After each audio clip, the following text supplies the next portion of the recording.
नमो बुद्धाय। सभी को मेरा जय भीम।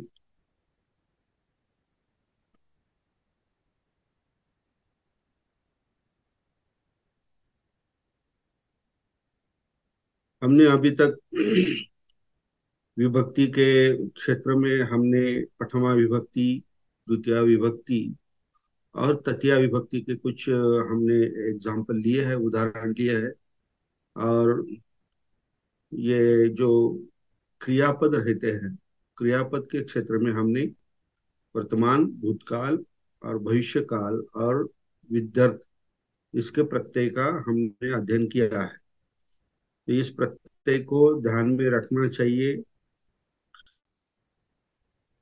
तभी आप आगे बढ़ सकते हैं। Sound please. ओके।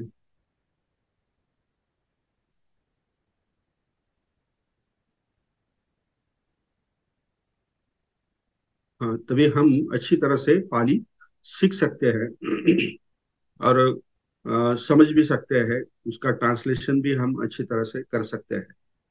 तो इसी तरह विभक्ति और क्रियापद, ये दोनों साथ साथ हम सीख रहे हैं। ये क्यों सीख रहे हैं? ताकि हमें विभक्ति में और क्रियापद में जो भी डिफरेंस होता है, या अलग अलग देखने से जो भी हमें उनका जो फर्क मालूम पड़ता है, उससे हम और अच्छी तरह से ज्यादा समझ सकते हैं कि विभक्ति क्या होती है, उनका उसका उपयोग कहाँ किया जाता है, कैसे किया जाता है, उसका मीनिंग क्या होता है। और उसी के साथ क्रियापद अगर उसे जोड़ दिए जाए तो उसका मीनिंग क्या होता है, उसका काल का मीनिंग कैसे होता है। तो ये दोनों साथ साथ हम देख रहे हैं। तो प्रथमा विभक्ति, द्वितीय विभक्ति, हमने तो बहुत सारे एग्जाम्पल लिए हैं। तृतीया के भी एग्जाम्पल हमने लिए हैं, लेकिन हम थोड़ा और उस पर जरा थोड़ा ध्यान देंगे और कुछ एग्जाम्पल जो है वो एग्जाम्पल लेंगे। और तृतीया का कौन से कारण से उसका उपयोग किया जाता है, तृतीया विभक्ति का मतलब कहाँ पे वहाँ तृतीय विभक्ति के प्रत्यय जो होते हैं, किसी को लगाना चाहिए, ये हम आज थोड़ा एग्जाम्पल लेके और ज्यादा समझेंगे। और उसके बाद चतुर्थी और पंचमी, हो सके तो पंचमी भी विभक्ति हम देखेंगे और उसका उदाहरण भी देखेंगे। लेकिन इसके पहले ये आप लोग सब ध्यान में रखिए कि हम जो सीख रहे हैं वो अकारांत शब्द के विभक्ति हम सीख रहे हैं। हम क्या सीख रहे हैं? अकारांत विभक्ति के प्रत्यय। अब अकारांत जो शब्द होता है उसके प्रत्यय, मतलब उसकी विभक्ति के प्रत्यय हम सीख रहे हैं। क्योंकि हमने आपको सभी को पहले ही भी बताया था कि पाली भाषा में सब शब्द जो होते हैं वो स्वरांत होते हैं। मतलब नाउन के क्षेत्र में, विशेषण के क्षेत्र में, और डिक्लेरेशन सर्वनाम का भी होता है। लेकिन नाउन और विशेषण मतलब नाउन एंड एडजेक्टिव, इनके जो शब्द होते हैं they are mostly as a oval endings, मतलब स्वर का अंत होता ही है। तो उसके हिसाब से हम अभी पहले स्वर का पहला जो स्वर जो है ओ, ओ स्वर जो है उसका एंडिंग के शब्द का हम विभक्ति सीख रहे हैं। उसके बाद में हम आ का पढ़ेंगे, सीखेंगे। फिर बाद में ह्रस्व ई का सीखेंगे, दीर्घ ई का सीखेंगे, ह्रस्व ऊ का सीखेंगे, दीर्घ ऊ का सीखेंगे, और ए और ओ लास्ट में हम सीखेंगे। इसी तरह हम विभक्ति का जो पूरा चैप्टर जो है वो उसे कंप्लीट करेंगे। तो ये बात ध्यान में रखिए कि हम अकारांत शब्द का नाउन, मतलब अकारांत शब्द जो पढ़ चुके हैं। तो आज मैं अभी आपको तृतीय विभक्ति का और एक अर्थ जो है या उपयोग जो है मैं आपको बताऊंगा, और उसके बहुत सारे हम एग्जाम्पल लेंगे। एग्जाम्पल के टाइम मैंने जैसे आपको पढ़ाया है, मैं बार बार ये बात दोहराता हूँ क्योंकि बहुत सारे स्टूडेंट्स उनको पता है, ट्रांसलेशन वो झट से कर देते हैं, लेकिन अगर उस सेंटेंस में का अगर किसी को हर एक शब्द का व्याकरण है, जो ग्रामर है, वो अगर बताने को कहे तो वो नहीं बता सकते। वो ठीक से उसका एक्सप्लेनेशन जो है वो नहीं कर सकते। तो अपना ये जो क्लास जो चल रहा है, ये बहुत ही सिंसियर क्लास है। तो हर एक स्टूडेंट को मेरी ये तमन्ना है कि हर एक स्टूडेंट को हर एक शब्द का व्याकरण आना चाहिए। सेंटेंस में जो भी दिया हो, जो भी दिया हो, कैसा भी वाक्य हो, उसमें से हर एक शब्द का व्याकरण जो है, ग्रामर जो है वो कैन एक्सप्लेन, ऐसा बनाना, ये मेरा हेतु है, पर्पज है, इस मकसद है इस क्लास का। तो मैं जैसा ट्रांसलेशन करता हूँ तो पहले मैं क्या करता हूँ, ये क्रियापद लेता हूँ। क्रियापद को पहले मैं सब उसका डिटेल ग्रामर जो है वो पहले मैं लिख लेता हूँ, और फिर बाद में सबके 6 नंबर पर जो मैंने 6 स्टेप्स दिए हैं, तो 6 नंबर स्टेप पे मैं उसका अर्थ लिखता हूँ, मतलब ट्रांसलेशन करता हूँ। तो वो सब व्याकरण के हिसाब से करता हूँ। फिर मैं, ये पहला स्टेप हो गया, फिर मैं क्रियापद को पूछता हूँ कि कर्ता कौन है। पहला प्रश्न करता हूँ तो वो क्रियापद मुझे बताता है ये ऐसा ऐसा फलाना फलाना करता है। तो फिर उसको मैं लेता हूँ, और फिर उसका जो व्याकरण जो है, उसकी विभक्ति क्या है, प्रत्यय क्या है, जो कुछ भी है, और उसका मैं फिर बाद में अर्थ लिखता हूँ। दूसरा प्रश्न कर्ता के बाद मैं जब क्रियापद को पूछता हूँ कि अभी इस सेंटेंस में कर्म क्या है, मतलब कर्म क्या है, किस पर क्रिया की जा रही है, तो फिर मुझे क्रियापद बताता है उसको कि इस पर क्रिया हो रही है। मतलब हम क्रियापद को प्रश्न पूछते हैं कि क्या किया जा रहा है, किस पर क्रिया हो रही है। तो वो क्रियापद हमको बताता है कि ये कर्म है। तो फिर कर्म को लेता हूँ, कर्म को 6 स्टेज में उसका विभाजन करता हूँ ग्रामर के अनुरूप। तो फिर उसका सबसे नीचे मैं उसका अर्थ लेता हूँ। ये तीनों बातें होने के बाद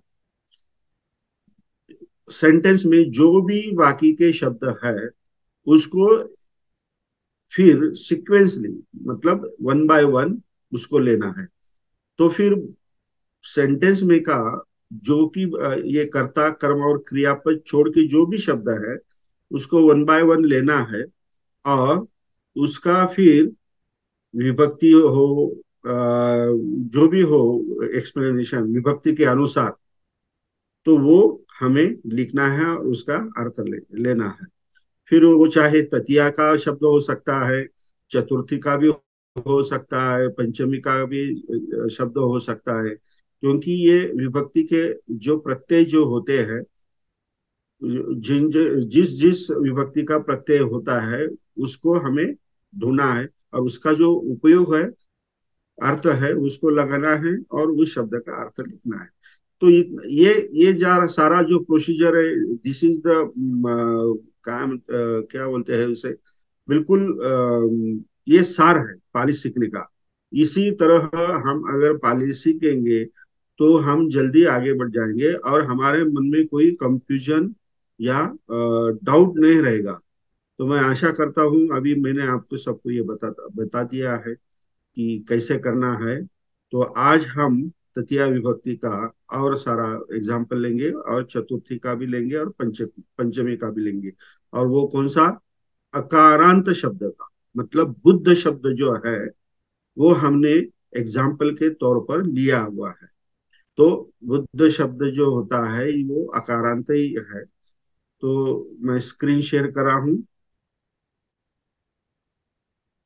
अभी हम लिली डिसिल्वा का जो किताब है, तो उसमें जो पाठ जो है अकारांत मतलब ततिया का, तो वो उसके अनुसार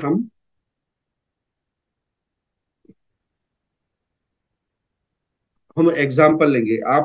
आप सभी अ, अपना लिली डिसिल्वा का जो बुक है तो वो साथ में रखिए। वैसे तो मैं आपको स्क्रीन पे दिखा रहा हूँ, फिर भी अगर आपके पास हो तो आप साथ में रखिए और देखिए। उसमें पाठ क्रमांक 8।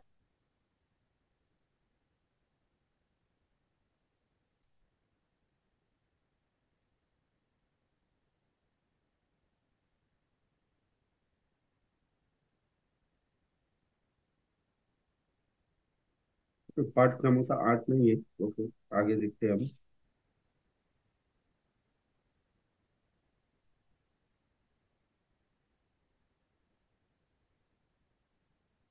तृतीया विभक्ति का पाठ कितना है आपके किताब में? कोई बता सकता है क्या?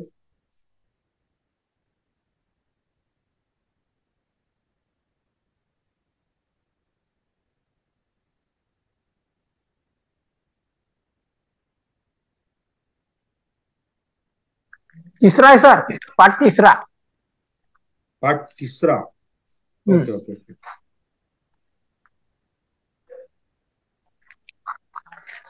Page number 11। पाठ तीसरा। 11। 11। ओके।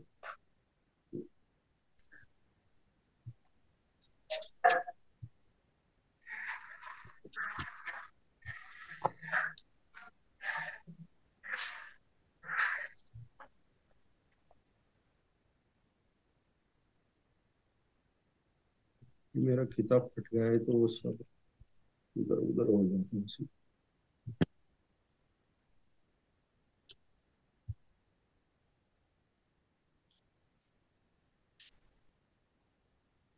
11।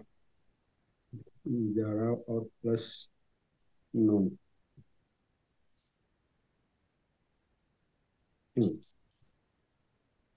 ठीक है।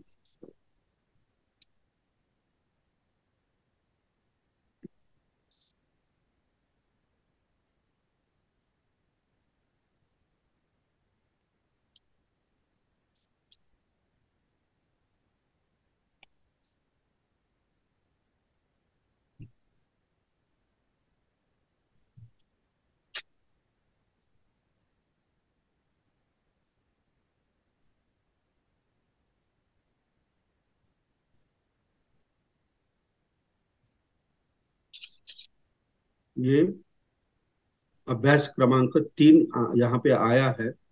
स्क्रीन पे देख रहे हैं, सबको दिख रहा है?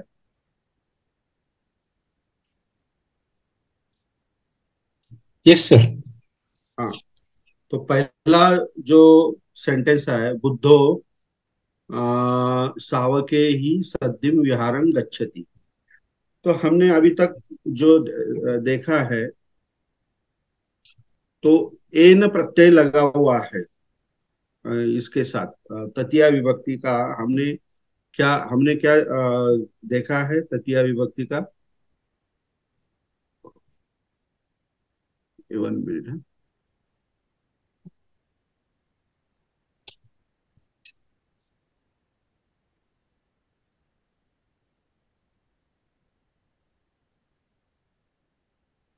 तृतीया विभक्ति में हमने तृतीया विभक्ति। सगळे शब्द घेतले ना सर आप? रथेन, पादेन, पादे। हाँ हाँ हाँ हाँ। तो हम जब शब्द लेते हैं, अकारांत शब्द लेते हैं, अभी पाद शब्द लिया, मतलब पैर। हम्म। तो हम, या अ, भूपाल अगर शब्द लिया, भूपाल मतलब राजा, तो हम इसके तृतीया विभक्ति में लाने के लिए क्या कहते करते हैं? एन प्रत्यय लगते हैं, लगाते हैं एक वचन में। और बहुवचन में क्या करते हैं? ये ही या ए ए ही, भी। ए भी, ये दो प्रत्यय लगाते हैं। तो इसका मतलब होता है चा द्वारे, द्वारे। मतलब हाँ, या मार्फत, ऐसा इसका मतलब हम्म, होता है। तो ये एक इसका इस्तेमाल या अर्थ हो गया। मतलब तृतीया विभक्ति जो है, हम बहुत अलग अलग कारणों के वजह से भी हम उसका यूज करना है हमें।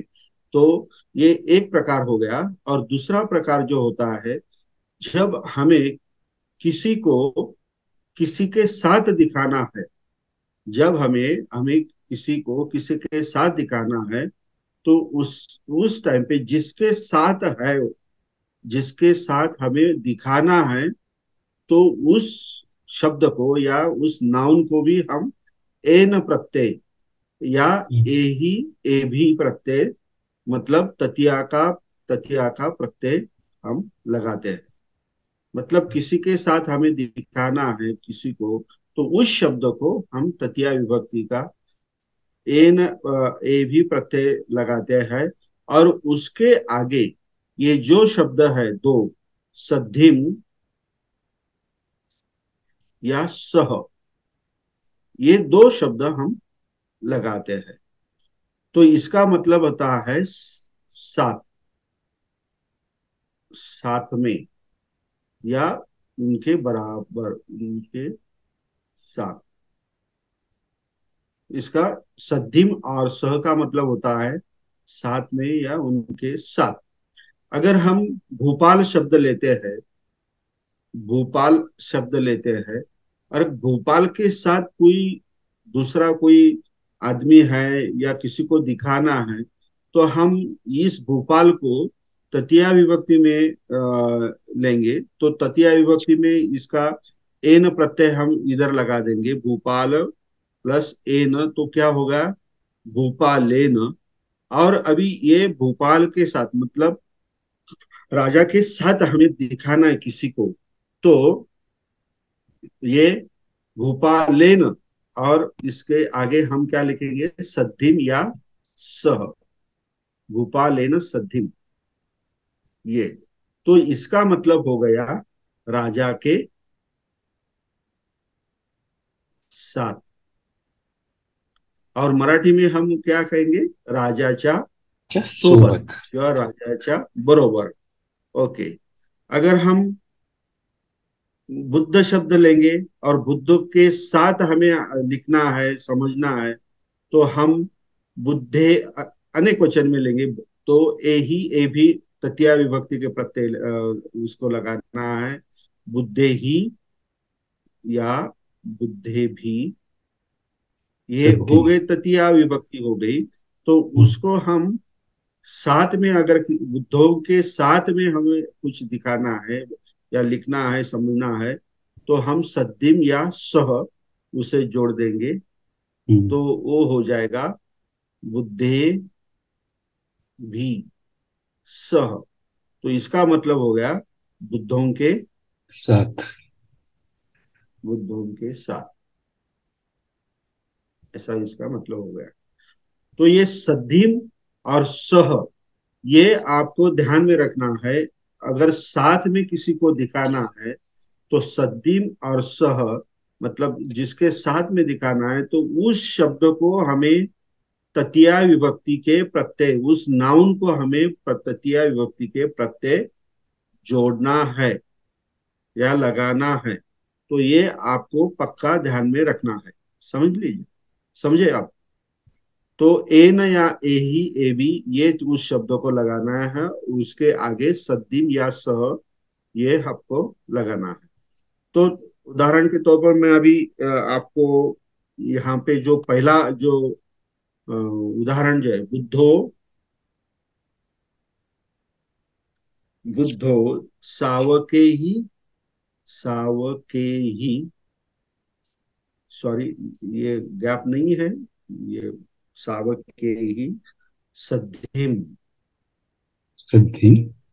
विहारं ये गच्छति। आप ये आप ध्यान में रखिए, सद्धिम या सह, ये ए ही ए भी हो या ए न हो, मतलब एक वचन में हो या बहुवचन में हो, तो ये शब्द जो है सद्दिम या सह, वो जैसा है वैसा ही दिखना है उसमें। एक वचन और बहुवचन ऐसा आपको करना नहीं है। एक वचन और बहुवचन किस में होगा? ये इसमें होगा, जिसको तृतीया विभक्ति के प्रत्यय लगे हुए हैं। ओके। सावके ही सद्धिम विहारं विहारं गच्छति। तो यहाँ पे देखिए, ये जो सावके ही सद्धिम जो है, तो इसका मतलब हो गया अनेक। अभी सावक के ही ये जो है, सावक इसका मूल शब्द है, उसे ए ही प्रत्यय जोड़ दिया गया है तृतीया विभक्ति का। उस तृतीया विभक्ति का अर्थ होता है चा द्वारे, चा मार्फत। लेकिन अभी सद्दिम हमने जोड़ा है, तो उसके साथ ऐसा इसका मीनिंग हो जाएगा। तो अनेक सात। श्रावकों के साथ, अनेक श्रावकों के साथ, ये शावके ही सद्दिम इसका मीनिंग हो गया। मतलब इसको एक ही रखना है, अलग अलग नहीं करना है। ओके, शावके ही सद्दिम मतलब अनेक श्रावकों के साथ। तो फिर ये हो गया। तो फिर मैंने जैसे आपको बताया, फिर जैसा ट्रांसलेशन करना है आपको, जिस तरीके से करना है, तो वो पैटर्न आपने वो फॉलो करना है। तो कैसा फॉलो करना है? सबसे पहले क्रियापद लेना है। गच्छति आप लेंगे, उसका ट्रांसलेशन करेंगे, मतलब उसका ग्रामर करेंगे। ये क्रियापद का हो गया। क्रियापद को आप पूछेंगे कि कर्ता कौन है, तो आपको बुद्धो मिलेगा, मतलब बुद्ध मिलेंगे। तो फिर उसका आपको ट्रांसलेशन या ग्रामर लिखना है। तो फिर ये जाने की क्रिया किस पर हो रही है, विहार। तो विहार मतलब कर्म आपको तीसरा मिलेगा, कर्म। कर्म मिल जाएगा। हाँ, कर्म मिल जाएगा और उसका ये लेना है। तो फिर ये चारों बुद्धो, सावके ही सद्दिम और विहारं और गच्छति, ये सब का ग्रामर होने के बाद आप अच्छी तरह से उसका ट्रांसलेशन कर सकते हैं। ओके। तो अभी ये बुद्धो सावके ही सद्धिम विहारं गच्छति, तो इसका मीनिंग क्या हो गया अभी? बुद्ध सावकांसह विहाराला जातात. Very good. Yes yes, correct. एक बुद्ध, जब तक हम अभी नए नए है, पाली सीख रहे, तब तक वचन के बारे में आप जरा ध्यान रखेंगे कि हमको एक या अनेक ऐसा कहना है वचन के बारे में। मतलब एक बुद्ध अनेक श्रावकों के साथ एक विहार में, मतलब ये एक वचन में है द्वितीय विभक्ति, तो एक विहार में जाते हैं। तो ऐसा ट्रांसलेशन अगर किया, तो आपको ये जो वचन होता है बहुवचन और अनेक वचन, उसमें कुछ गलती होने की संभावना नहीं होगी। ये अभी तो शुरू शुरू में हमें प्रैक्टिस करना है, और दो चार क्लास हम ऐसा करेंगे। फिर बाद में आपको ये सब अवेयर हो गया, मालूम हो गया, तो फिर नहीं कहा तो भी चलेगा। लेकिन शुरुआती में आपको ऐसा कहना है, ऐसा मेरा प्रयत्न है, या मेरा सुझाव है आपके लिए, ठीक है आपके सर. भले के लिए मैं कह रहा हूँ। Okay okay. Yes sir. तो ये बुद्धो सावके ही सद्धिम विहारन गच्छति, मतलब बुद्ध अनेक श्रावकों के साथ विहार को जाते हैं। और अभी हम दूसरा दूसरा एग्जांपल लेंगे। पुरीसो, पुरीसो उत्तेन सह दीपं धावती। तो बहुत ही सिंपल है, जैसे मैंने पहले ये जो दिया था, तो उसका उसी तरह का ये वाक्य है। यहाँ पे सद्दिम के बजाय सह ये शब्द डाला है, मतलब साथ में। ओके। तो अभी इसका मतलब क्या हो सकता है? पुरीसो उत्तेन सह दीपं धावती। तो क्रियापद हमारा जो है धावती है, उसमें मूल शब्द है धावती, प्रत्यय लग गया, वर्तमान काल का, प्रथम पुरुष एक एक वचन, वचन। हाँ ये लग गया। तो धाव का मतलब होता है दौड़ना, और उसका जो मीनिंग जो है, धावती का मीनिंग जो है वर्तमान काल का, वो क्या है, दौड़ते हैं, सॉरी दौड़ता है, एक वचन में है ना, दौड़ता, धाव तो। हाँ, ओके, दौड़ता है धावती। तो अभी क्या करेंगे, दूसरी स्टेप हम इसको क्वेश्चन करेंगे कि कौन दौड़ता है। हाँ, तो वो हमें कर्ता बताएगा कौन दौड़ता है, तो ये हमें पुरुषो बताता है, ये पुरुष दौड़ता है करके। तो ठीक है, ये पुरुष सो जो है, इसमें मूल शब्द क्या है, पुरुष है, उसको ओ प्रत्यय लग गया। तो ओ प्रत्यय हमें मालूम है, ये ओ प्रत्यय अकारांत शब्द जो होते हैं, तो उसमें प्रथमा विभक्ति एक एक वचन। वचन में ओ आता है, और वो भी एक वचन में है। तो हम उसको लगाएंगे या उसका अर्थ करेंगे, तो प्रथमा विभक्ति का अर्थ हमें मालूम है, वो तो कर्ता होते हैं, मतलब वो तो करता क्रिया है। कर, तो क्रिया करने वाला कौन है ये हमें पता चल गया, मतलब दौड़, वर्ब जो है दौड़ता है, तो दौड़ने वाला कौन है ये हमें पता चल गया है, तो वो कौन है, पुरुष है। तो मनुष्य। हम यहाँ पे एक वचन है ना, तो पुरुष हम यहाँ पे लिख देंगे। ओके, तो ये पहला प्रश्न हो गया, वर्ब को पूछा।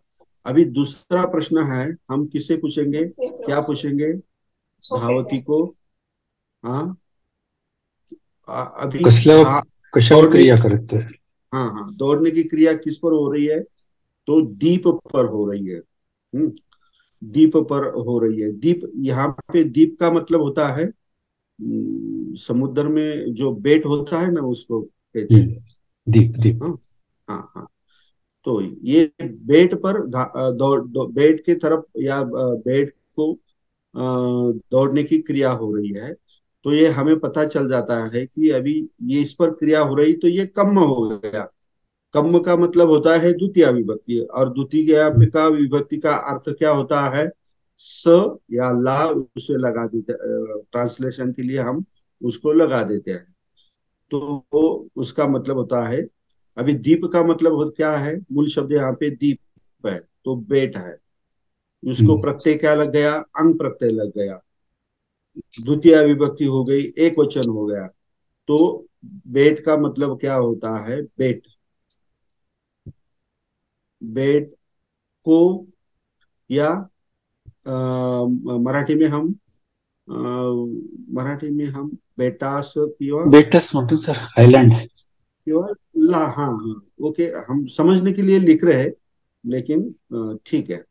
तो ये हो गया पुरुषो दीपंग धावती, मतलब पुरुष बेट को या बेटास बेटाला दौड़ता है, मतलब भागता है, या बेटाकडे म्हणता धावतो, येईल का सर त्याला? बेटाकडे यस असं यस म्हणता यस, येईल? बेटाकडे, यू कॅन, हाँ yes yes, you can say बेटाकडे, असंही म्हणता येईल। यहाँ पे मैं लिख देता हूँ कडे। ओके, दीपाकडे। तो हाँ दीपा, हाँ यस यस, मराठी में मुझे ये शब्द द्वीप, हाँ ये द्वीप ऐसा कहते हैं, हाँ, द्वीपाकडे या द्वीपास धावतो, ऐसा। अभी बाकी क्या रह गया, उत्तेन सर। पुत्तेन सह, ये तो अब मैंने अभी अभी आपको बताया है, समझाया है। तो ये पुत्तेन का मूल शब्द है पुत्र, एन उसको लग गया, तो वो तृतीया। तृतीया विभक्ति हो गई, एक वचन हो गया, एक वचन हो गया, और ये सह उसके साथ जोड़ दिया है। तो इसका मतलब ये पुत्तेन सह, मतलब पुत्रासह। पुत्र के साथ, ऐसा। हाँ पुत्रा सह, इसका मीनिंग ऐसा हो गया। तो हम यहाँ पे पुत्रा सह, मतलब एक पुत्र के साथ, ऐसा। तो फिर देखिए कितना सुंदर उसका ट्रांसलेशन हो गया। तो पुरुष एक पुत्र के साथ द्वीप बेट बेट के बेट को दौड़ता है, ये इसका ट्रांसलेशन हो गया। और मराठी में हम कैसे कह सकते हैं, एक पुरुष मनुष्य एका पुत्रासह द्वीपाकडे धावतो. धावतो, बस, यस, करेक्ट. ऐसा मराठी में हम उसका ट्रांसलेशन कर देंगे. तो इसी तरह ये तृतीया विभक्ति जो है इसका अर्थ होता है और उसको ट्रांसलेशन हम इसी तरह करते हैं जब सह और सद्धिम आता है तब. नहीं तो ये अगर सह अगर नहीं है तो तृतीया का जो भी हमें अर्थ दिया है तृतीया विभक्ति का वही उसको लगाना है. मतलब ये पुत्रा सह नहीं आएगा, ये आपको ध्यान में रखना है. ओके, तो उसका उदाहरण हम अभी यहाँ लेंगे. कस्सको सरेन सिगालं विज्जति. कस्सको सरेन सिगालं विज्जति. तो उसी तरह जैसे मैंने ऊपर जो उदाहरण आपको दिया सेंटेंस, तो उसी तरह इसको हमें आप मतलब ट्रांसलेशन करना है उसी स्टेप से. तो पहला जो है क्रियापद है, तो उसमें मूल शब्द है विच्छ, का मतलब होता है वेदना या मारना. जैसे कि हम किसी आकाश में किसी पक्षी को बाण से, मतलब धनुष्य बाण से हम मारते हैं तो वेद लेते हैं, मतलब नेम लगाते हैं ना. तो या मारना इसका मतलब हो जाता है. विजय का मतलब वेदना या मारना भी लिख सकते हैं हम, मारना. नेम. ओके, हाँ हाँ हाँ. तो विज्जति का अभी क्या होगा, ट्रांसलेशन क्या होगा विज्जति का? विज्जति.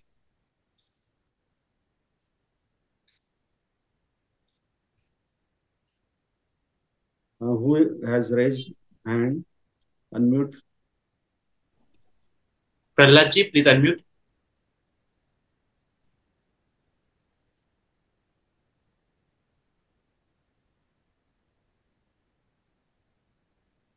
हाँ, मारता है सर, मारता है. मारता है, करेक्ट. हाँ, अभी ये हो गया क्रियापद, आपने बताया, बहुत ही सही बताया. तो फिर अभी दूसरा स्टेप कौन सा है, क्या करना है हमें? कौन मारता है? Yes, good. तो आपको जवाब क्या मिलता है? कस्सको. कस्सक. कस्सको म्हणजे एक शेतकरी. कस्सको. कस्सको. हाँ, यस. तो इसका मीनिंग, हाँ, तो इसका मीनिंग क्या होगा? शेतकरी. कस्सको का शेतकरी. शेतकरी. यस यस, शेतकरी. ये मैं लिख देता हूँ. और विज्जति का लिख दिया, मारता है. या मराठी में हम मारतो, ऐसा. मारतो. हाँ हाँ. तो अभी तीसरा ये पहला क्वेश्चन हमने क्रियापद को पूछा तो वो कर्ता मिल गया. तो अभी उसके आगे क्या करना है? कोणाद्वारे. कोण होला? कोणाद्वारे.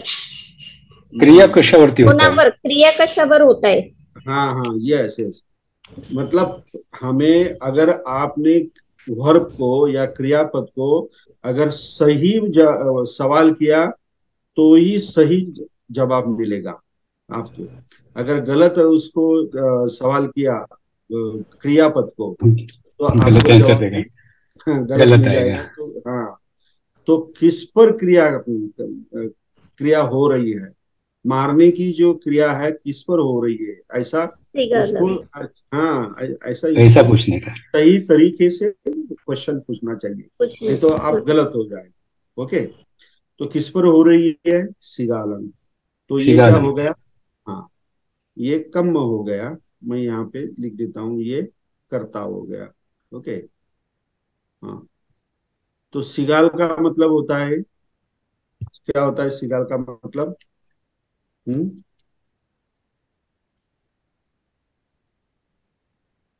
कोल्हा. कोल. कोल्हा. कोल्हा कोल्हा. कोल्हा. कोल्हा. हम्म. सिगाल का मतलब है कोल्हा. कोल्हा. तो यहाँ पे मैं लिख दूं,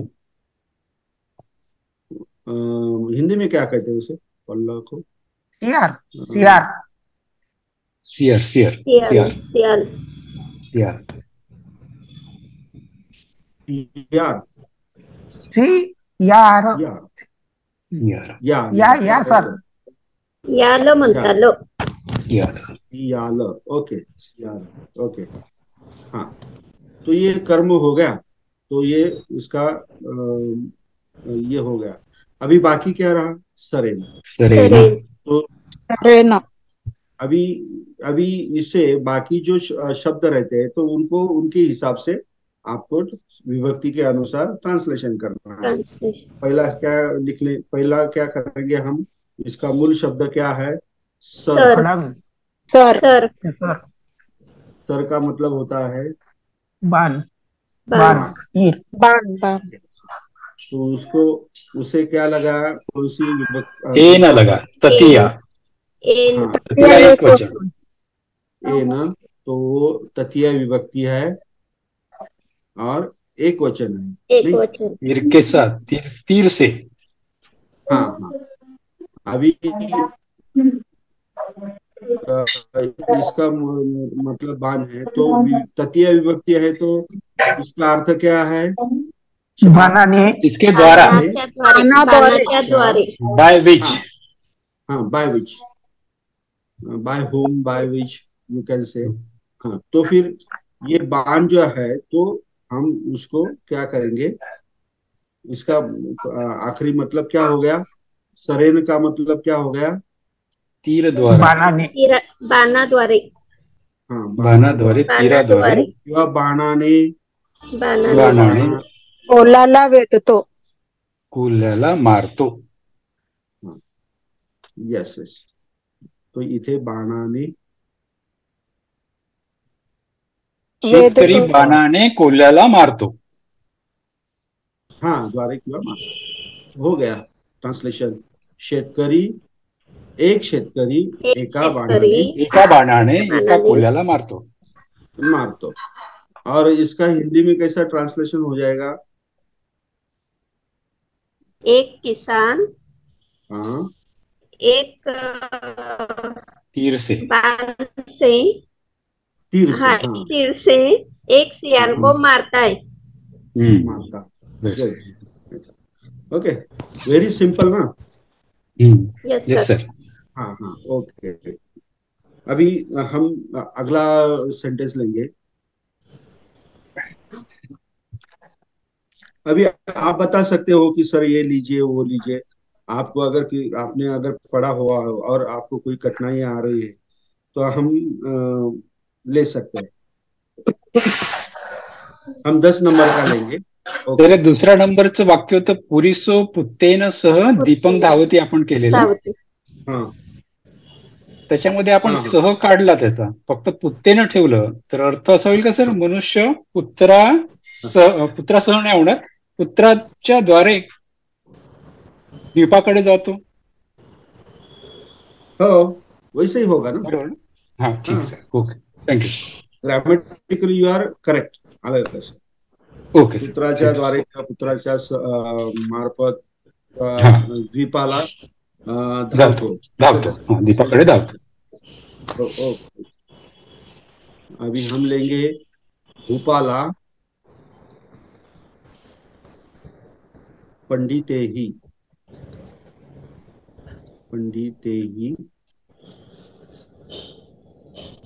सह समणे पश्यन्ति. ओके, अभी वैसे ही है ये जो वाक्य है जो है, तो ये कौन से वचन में है? अनेक वचन. कैसे? अनेक वचन में है सर. अनेक वचन. ये क्रियापद को देखना है, उससे पता चलता रहता है कि ये अंतिम प्रथम पुरुष अनेक वचन में आ रहा है सर, ये वर्तमान काळ. वर्तमान हाँ हाँ हाँ, पस्स मूळ धातू, हाँ हाँ, प्रथम पुरुष बताइए. अनेक वचन, हाँ, और पसंती म्हणजे अंती त्याचा प्रत्यय. हा, प्रथम पुरुष बघ, हा अंती प्रत्यय. अंती प्रत्यय यस. बरं, अंती प्रत्यय आणि ते क्रियापद आहे. क्रियापद आहे. बरोबर. ओके, तो इसका मीनिंग क्या हो गया? पसंती का मतलब क्या होगा? पस्स का मतलब होता है पाहतात पाहतात पाहतात पाहतात पाहतात यस। पाहतात पस्स का मतलब देखना, और हिंदी में हम कहते हैं देखते हैं देखते हैं असा किंवा पाहतात, पाहतात। तात ओके, पाहतात ये हो गया। बघतात अभी नेक्स्ट स्टेप क्या है? किसको किसको पकड़ना है देख अभी? रहे हैं पाहतो कोण किसको देख पाहतो रहे हैं किसको देख? कोण पाहतो हाँ, भोपाला कौन? भोपाला। तो ये इसका ट्रांसलेशन क्या हो गया? भूपाल त्याचा मूळ शब्द धातू, त्याला आ प्रत्यय, हाँ हाँ हाँ हाँ। पठमा विभक्ती हम्म, प्रथमा विभक्ती, कर्ता, अनेक वचन वचन हम्म, अनेक अनेक राजे, हम्म, अनेक वचन अनेक वचन, आणि त्याचा अर्थ आहे अनेक हम्म, राजे. अनेक राजे अनेक राजे अनेक राजे, वेरी गुड. यस, अनेक राजे. अभी पंडिते ही सह समणे पसंती. अभी तीसरा जो कर्म आहे स्टेप है, अभी क्या ढूंढेंगे? कर्म अभी शोधायचंय, कर्म यस, वेरी शोधायचं गुड. कशावर क्रिया चालू आहे कशावर क्रिया आहे. Yes yes. हाँ, तो समनेवर कौन सा कर्म? समणा ते समणावरती समने. यस समणे यस, वेरी गुड. समणे. अनेक वचन तो आहे इसका, अनेक श्रमण आहेत हाँ हाँ हाँ, करेक्ट. तो विभक्ति कौन सी समण है? विभक्ति कौन सी कोणते है? द्वितीय विभक्ती, द्वितीय विभक्ती आहे द्वितीय सर विभक्ति, अनेक वचन अनेक वचन, द्वितीय हाँ, विभक्ती. यस है. समणुंको. आता काय लिहिते आपण? जाऊ दे, मराठी लिहिते ना. श्रमणांना. श्रमणांना. श्रमणांना. हाँ, अनेक राजे श्रवणांना पाहतात. म्हणजे आतापर्यंत पाहतात. आपण अभी तक हाँ, जो भी हमने शब्द लिया उसका ट्रांसलेशन हो गया. अनेक राजेश श्रवणांना पाहतात, मतलब भूपाला समणे पसंती. समने इसका पसंती. पसंती. अभी क्या बाकी रहा? हाँ, तो आता अभी ये हे ना सर पंडितेही तृतीय सह पंडितेही सह हाँ पंडितेच. हाँ हाँ. तो इसका तृतीय मीनिंग तो अभी विभक्ती आपको तो सबको बहुत ही ये है, अनेक पंडितासह आसान है. सोबत वेरी गुड. यस यस, अनेक पंडितासोबत पंडितांसोबत. सोबत. अनेक ओके. श्रमणांना अनेक पाहतात. राजे अनेक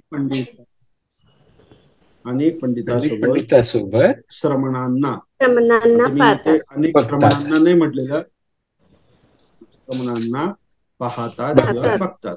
बघतात ओके. किंवा बघतात असे तुम्हाला म्हणता येईल, बघतात. ओके. अभी अभी और लेना है उदाहरण, या जो अभी हिंदी में दिया है तो हम पाली में कैसे करेंगे वो भी हम ट्राई करेंगे. हाँ, वो भी आपको आना चाहिए. मतलब मराठी वाक्य जो है उसको पाली में कैसे करना है, तो इसी तरह जाना है, कोई दूसरा कोई पैटर्न नहीं है. अभी हम दूसरा वाक्य लेंगे यहाँ पे. श्रावक तथागत के साथ, तथागत के साथ विहार जाते हैं, जाते हैं. ओके. ये हिंदी में का सेंटेंस दिया है, उसको मराठी में हम कैसे करेंगे? श्रावक तथा गतांसोबत विहाराला जातात. हं? तो या ठिकाणी आता दोन्ही मराठी और हिंदी दोनों मैंने यहाँ पे लिख दिया है. तो अभी इसको हमें पाली में करना है. पाली में करना है तो कैसे करना है? तो उसी तरह जैसे मैंने, आज हम जैसे पाली को पाली वाक्य का हिंदी या मराठी में करते हैं तो पैटर्न क्या करते हैं? पहले हम क्रियापद को पकड़ते हैं. तो यहाँ भी हमें क्या करना है? क्रियापद को पकड़ना है। तो क्रियापद कौन सा है यहाँ पे? जाते हैं। जाते हैं या जाता। ओके। जाता है। हाँ, तो इससे हमें क्या मालूम होता है कि ये कौन से काल में है या कौन से वर्तमान वचन काल। में है? वर्तमान काल। वर्तमान काल, अनेक वचन। हाँ, ये मालूम हो गया। तो फिर जातात को या जाते हो को पाली में क्या कहते हैं, वो शब्द हमें मालूम होना चाहिए। तो क्या गच्छन्ति। क्या? गच्छ। ओके, गच्छ। ये गच्छ हो गया, यहाँ पे मैं लिख देता हूँ गच्छ। तो जाते हैं या जाता, मतलब इसका मतलब हो गया, ये प्रेजेंट टेंस में एक अनेक वचन में है, तो हम अंति यहाँ पे अन्य उसको प्रत्यय। प्रत्यय लगाएंगे। लगा देंगे। तो अपना ये गच्छन्ति हो गया, मतलब पाली का क्रियापद हो गया। तो अभी जाता, जाते हैं सर या जाता, तो कौन जाते हैं? श्रावका, श्रावक। श्रावक हाँ, जाते हैं। जाते श्रावक। हैं। तो पाली में सावका। श्रावका तथागतेन सह विहारं गच्छन्ति। गच्छन्ति, ओ, बरोबर। हाँ, ये आप तो बहुत ही होशियार हो गए अभी। अच्छी बात है। आपने विचार किया सर। सावका, लेकिन तथागतेन सह। सावका मतलब अभी ये सावका कैसे हुआ? क्योंकि सर ये अनेक वचन था सावक, ना सर क्रियापद में, हाँ हाँ हाँ, तो उसका ये मैंने इधर ले अनेक वचन में हो गया, और श्रावक को पाली में सावक कहते हैं। हाँ, श्र नहीं होता ना पाली में, लिया। तो वो स हो गया, मतलब सावका, मतलब बहुत सुनने वाले जो है, बुद्ध को सुनने वाले, सावका। और तथागत के अभी ये हो गया, अभी कहाँ जाते हैं? कर्म हमको, तथागतीन स किंवा संधी। नो नो नो, कर्म कर्म कर्म, हमें अभी ये कर्ता हो विहार। गया ना। हाँ, तो विहार को जाते हैं। विहारंग। हाँ, तो यहाँ पे एक ही विहार हम लेते हैं, तो फिर हाँ तो क्या विहारंग करेंगे? बता। विहार। ये हाथ रेस किया है, किसी को कोई प्रॉब्लम है क्या? Those who are raise hand. जी वही बोल रहे हैं। हाँ, वही बोल रहे हैं। अभी एक एक को संदीप मिलेगा। अपने अपने माइक म्यूट कीजिए, फिर एक को अनम्यूट करके फिर आप बता दीजिए। ओके ओके, हाँ हाँ, सबको क्या बोलता है, संधि मिलनी चाहिए। हाँ, हाँ हाँ, तो किसी को अगर कोई डिफिकल्टी हो तो हैंड रेस कीजिए, हम आपको मौका देंगे पूछने के लिए। नंदा जी ओके। आप अभी बोलिए, ठीक है।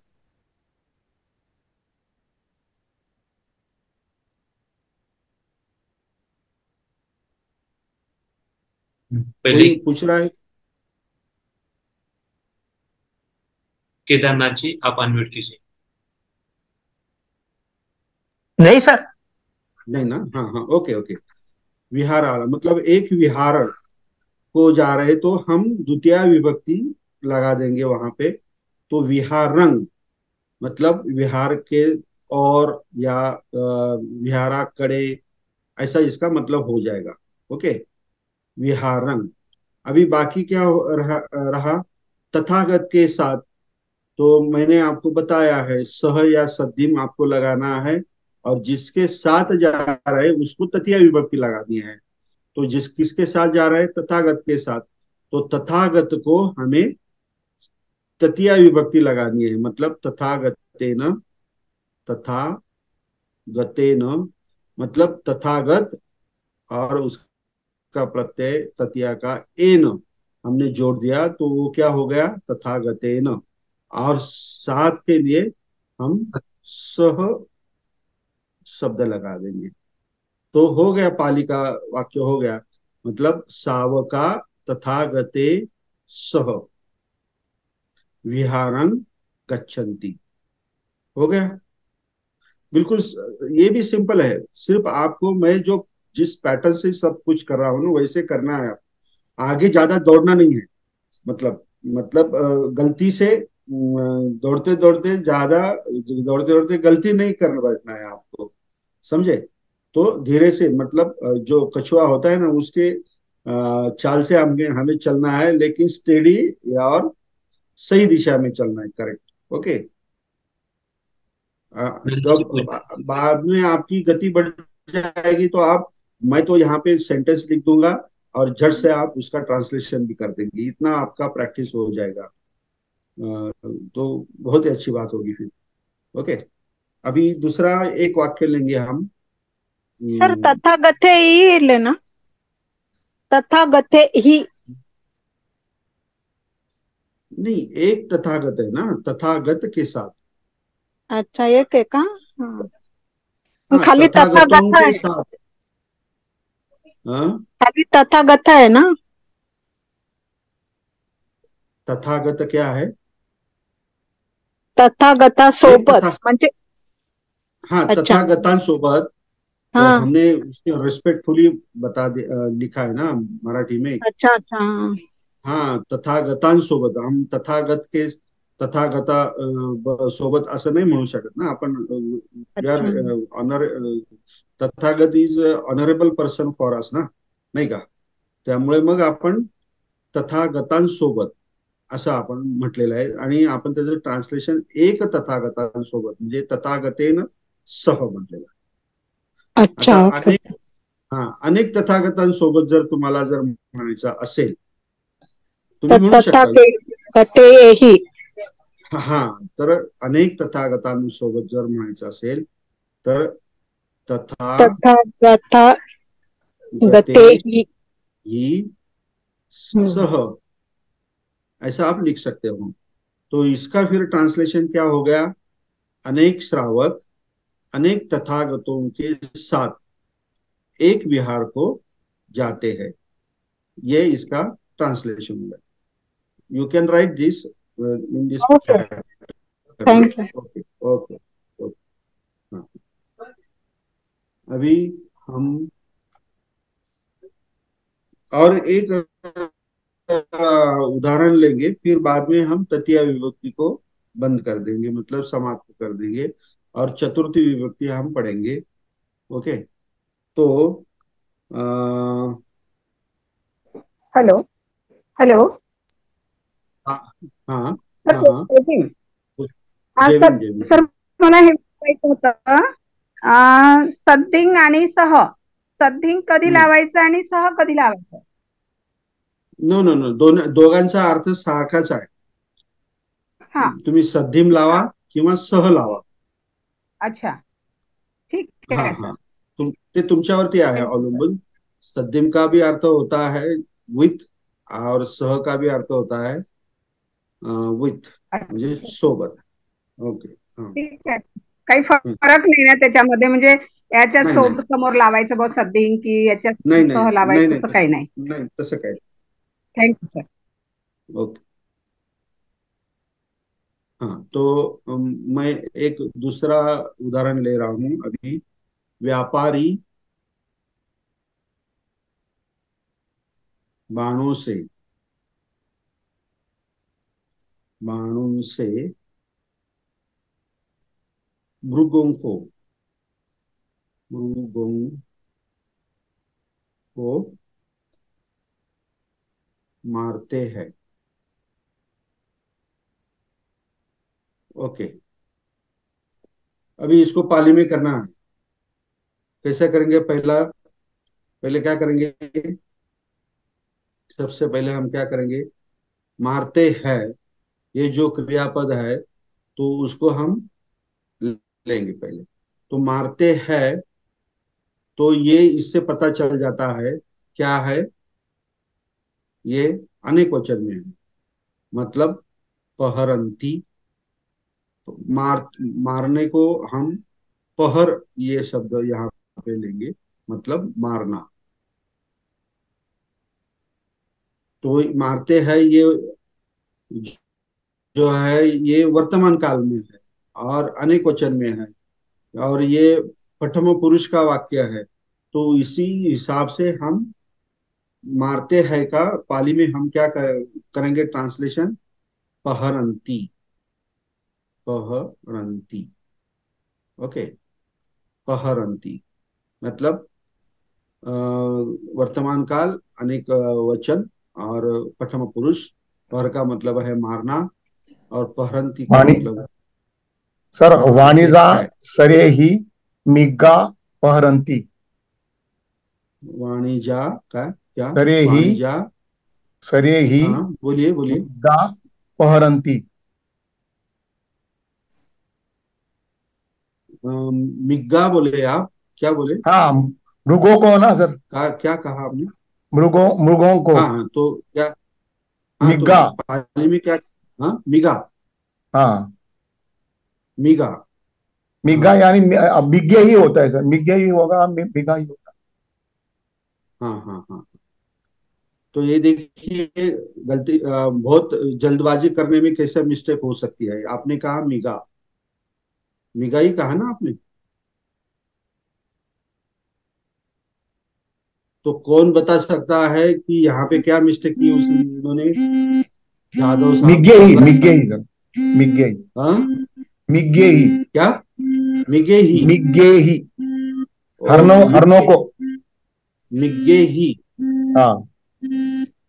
ये और दूसरी गलती कर दी है। मतलब जल्दबाजी, व्याकरण में जाना नहीं है हमको, बस आना चाहिए। हम बहुत अच्छी तरह से जल्दी कर सकते हैं। ये दिमाग में आप लोग जो पकड़ के बैठते हैं ना, इसी से सब गलती गलती हो जाता है। तो ये पहली गलती मिगा, दूसरी गलती मिग्गे ही।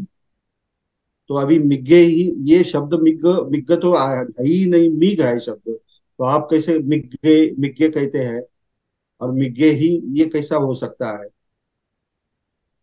अगर मैं जैसा करता हूँ उसी तरह, इस तरह आप अगर इसका ट्रांसलेशन करेंगे तभी आपका बराबर आएगा। तो यह मेड व्हेरी सिली मिस्टेक, अलग लक्षात।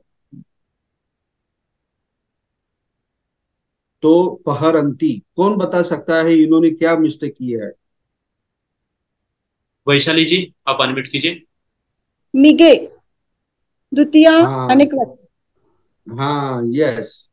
तो मृगों को अगर हमको बताना है, अगर ये कर्म है, तो कर्म को द्वितीय विभक्ति और अनेक वचन में ए प्रत्यय होता है, ए प्रत्यय होता है। और मृग का मतलब होता है मीग होता बुद्धे है, ये बुद्धे। मीग।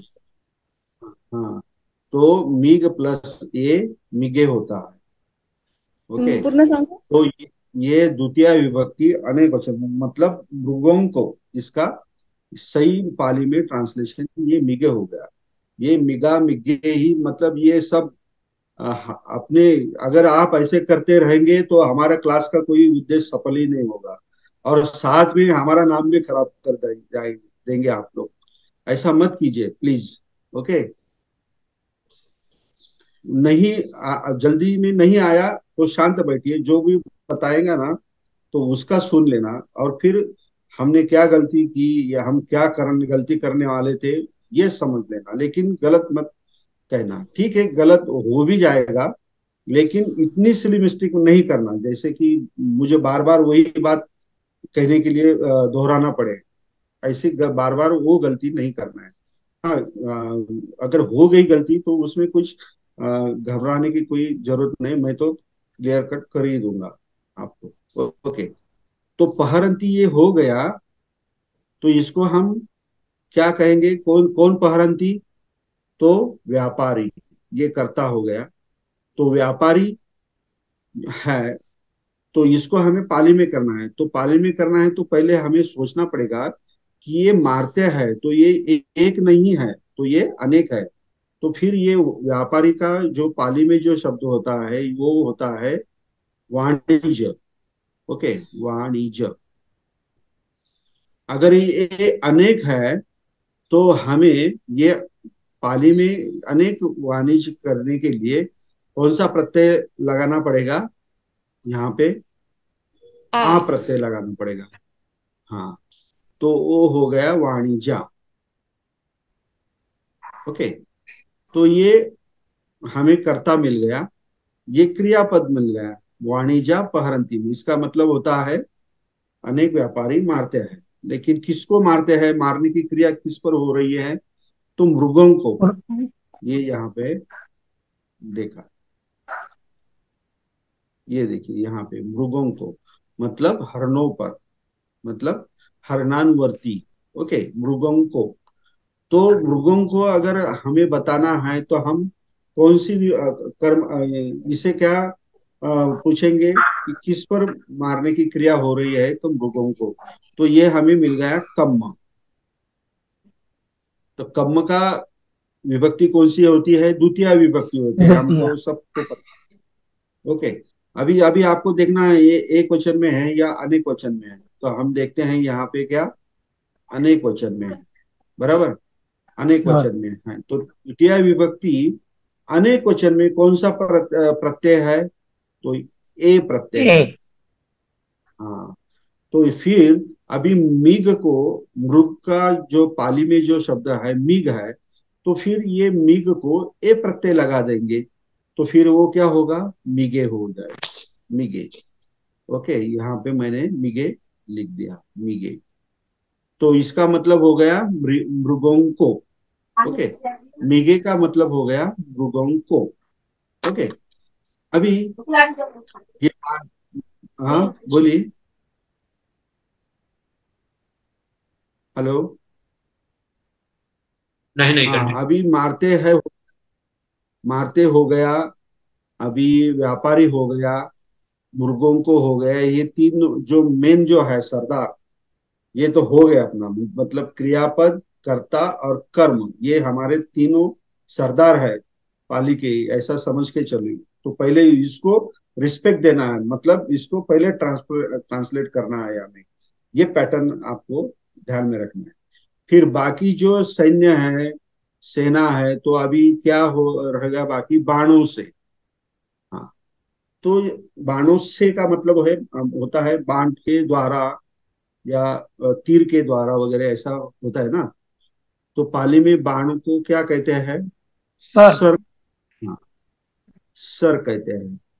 तो ये बाण अभी देखेंगे आप कि ये एक वचन में है या अनेक वचन में है, तो यहाँ दिखता है अनेक वचन में अनेक है। वचन। हाँ, तो फिर अनेक वचन में है, तो सर को हमें कौन सा प्रत्यय सर लगाना एही। चाहिए? एही। एही या हाँ, एवी। तृतीय विभक्ति है, सरे ही, अरे, सर प्लस ए ही। ओके, तो क्या हो गया? सरे सर एही। ही, सरे ही। ओके, अभी कौन सा शब्द रहेगा? बाकी कुछ नहीं रहा, अभी हो गया। व्यापारी का हमने क्या किया? वाणिज्य किया पाली में, वाणिज्य।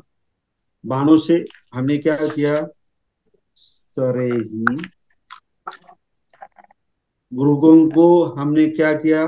क्या हो गया उसका पाली में मिगे। ट्रांसलेशन? मिगे। मिगे। हाँ, मिगे। और मारते हैं का ट्रांसलेशन पाली में क्या हो गया? पर। पहरन, पहरंती। पहरन। तो ये देखिए हमारा व्यापारी बाणों से मृगों को मारते हैं, इसका पाली में ट्रांसलेशन क्या हुआ? वाणिज्य सरे ही मिगे पहरंती। ओके, इस इसमें किसी को कोई डाउट है? जो जैसा मैंने किया वैसा आप ध्यान में रखेंगे या नहीं रखेंगे? Yes sir. हाँ हाँ, तो जल्दबाजी मत कीजिए, आपको बहुत प्रैक्टिस करना है। ये अभ्यास क्रमांक 3 जो है, इसमें 25 एग्जाम्पल दिए हैं, सर मतलब पाली में करने के लिए, और पाली में अनुवाद के लिए भी 25 दिए, मतलब 50 एग्जाम्पल आपको दिया है और आपको वो करना है। ओके। जय हाँ भीम सर. बोलिए। हाँ बोलिए। एक विचारायचं होतं. एभी आणि एही आणि एभी, तर हाँ, याच्यामध्ये फरक आहे का? आणि किंवा एही आणि एभी हे कशा प्रकारे लावलं जातं त्याची, म्हणजे आता एहीचं आपण उदाहरण पाहिलं, पण हाँ, एबीचं काही उदाहरण वेगळं आहे का? किंवा ठराविक कारणासाठी लावलं जातं का प्रत्यय ते? नाही नाही नाही नाही. हे बघा, आता हा सरे ही लिहिलंय ना मी, इथे इथे काय लिहिलंय? यू कॅन राईट सरे भी। हा जो ए ही, ये जो ए ही और ए भी जो है ना, ये ये दो प्रत्यय है तृतीया के अनेक वचन में। तो दोनों में से आप कोई भी एक लगा सकते हो और उसका अर्थ एक ही है, अलग अलग नहीं है। समझे क्या? तो ये ही और ये भी ऐसा क्यों हुआ? क्योंकि पाली में जो कुछ मतलब सब्स्टिट्यूशन के जो कुछ नियम है, तो उसमें कभी कभी ह का भ भी हो जाता है। ऐसे एक नियम है बोलने वक्त, बहुत सारे ऐसे शब्द होते हैं, कभी कभी ह का भ हो जाता है, भ का ह हो जाता है। तो इसीलिए व्याकरणकार ने ये दोनों दोनों भी हमें प्रत्यय दे दिए, आपको जो लगाना है वो लगा लीजिए और गाड़ी चलने दीजिए, इसमें अटके मत रहिए, ऐसा। समझे क्या आप? तो धन्यवाद। इसका, हाँ, तो इसका मतलब कोई अलग नहीं है, ये दोनों एक ही है, और दोनों में से कोई भी एक आप लगा सकते हो और अर्थ भी वही है। ओके।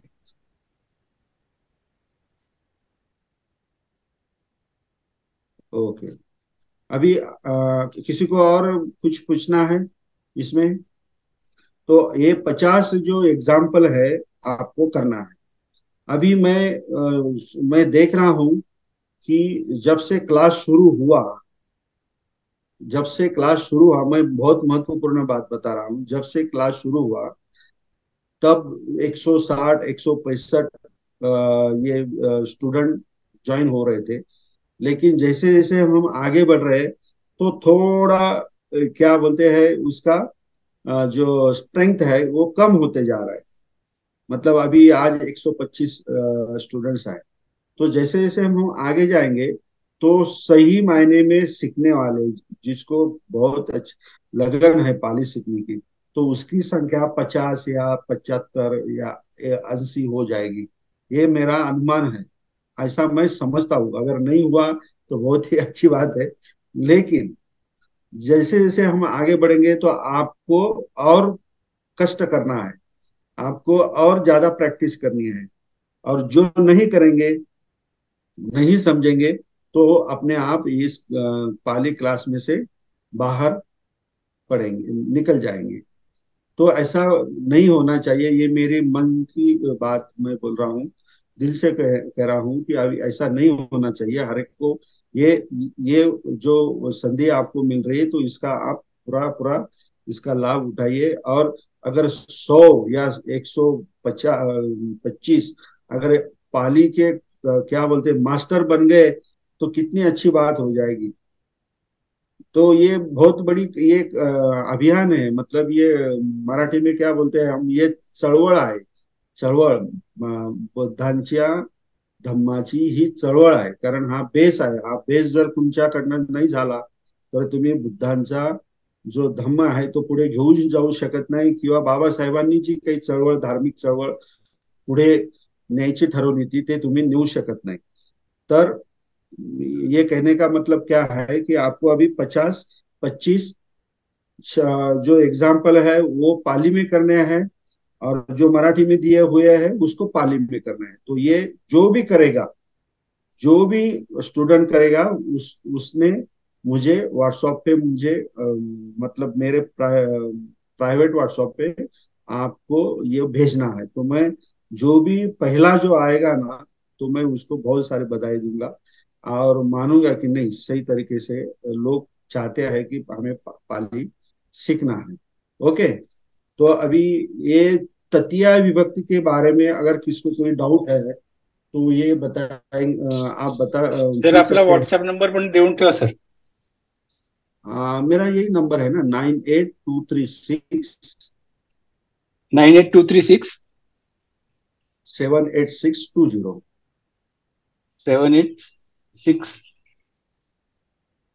सर 7820। 620 78620। 9823678620। हाँ हाँ। तो जो भी पहला ठीक है सर ना। आएगा, दूसरा आएगा और तीसरा आएगा, तो उसका हम अगले क्लास में जाहिर हम उनका अभिनंदन करेंगे, और सब लोग तालियां बजा के उनको कॉन्ग्रेचुलेशन करेंगे। अभी ये प्रोग्राम हम अगले क्लास में रखेंगे, चलेगा? फर्स्ट 3, अभ्यास ओके क्रमांक 3। हाँ, पाठ क्रमांक okay sir. 3। Okay okay. Okay sir. देखेंगे अभी क्या होता है आगे। तो ये तृतीया विभक्ति के बारे में आपको किसी को कोई शंका है, कोई डाउट है तो पूछिए, नहीं तो मैं अभी आपको चतुर्थी विभक्ति पढ़ाऊंगा। सर, हाँ, पाठ क्रमांक 3 जो आता तुम्ही तृतीय विभक्तीचं सांगितलाय त्याचे सगळे प्रश्न सोडवायचे आहेत का फक्त? टोटल 25 25 आणि 25 50 एक्झाम्पल्स आहेत ते का?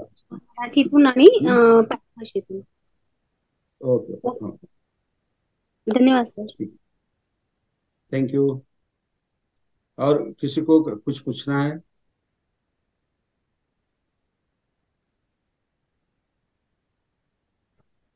फटाफट पूछिए.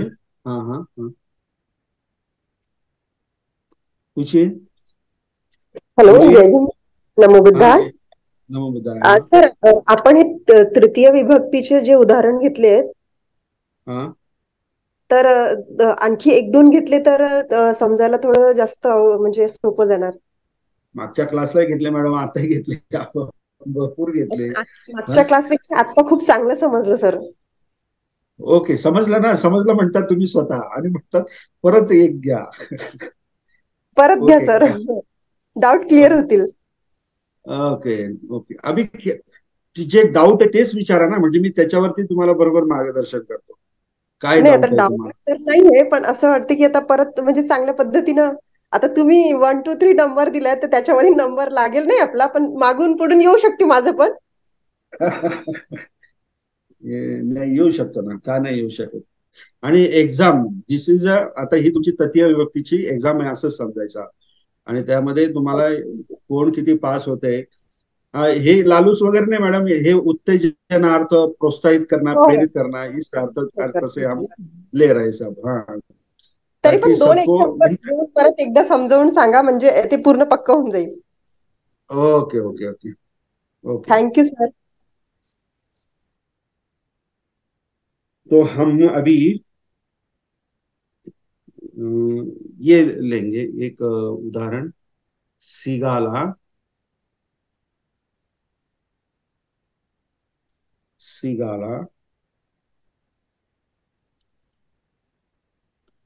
अं,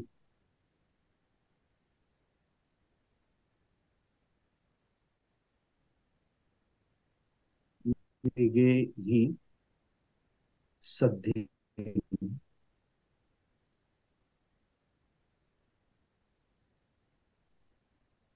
बतंग दावंती. ओके, ये हमने एक उदाहरण लिया.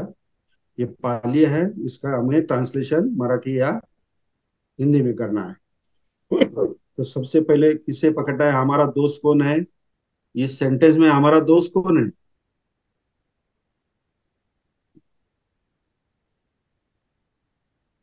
इस सेंटेंस में हमारा दोस्त है क्रियापद, तो उसको ढूंढना है. तो कौन है यहाँ पे दोस्त हमारा?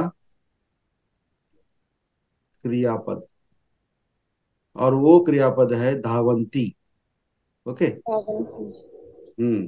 दौड़ता है. तो हाँ, तो ये धाव जो है मूल शब्द है.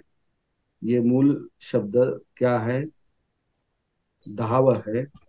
उसको अंति अंति प्रत्यय लग गया तो उसका काल जो, उसका टेंस हो गया वर्तमान काल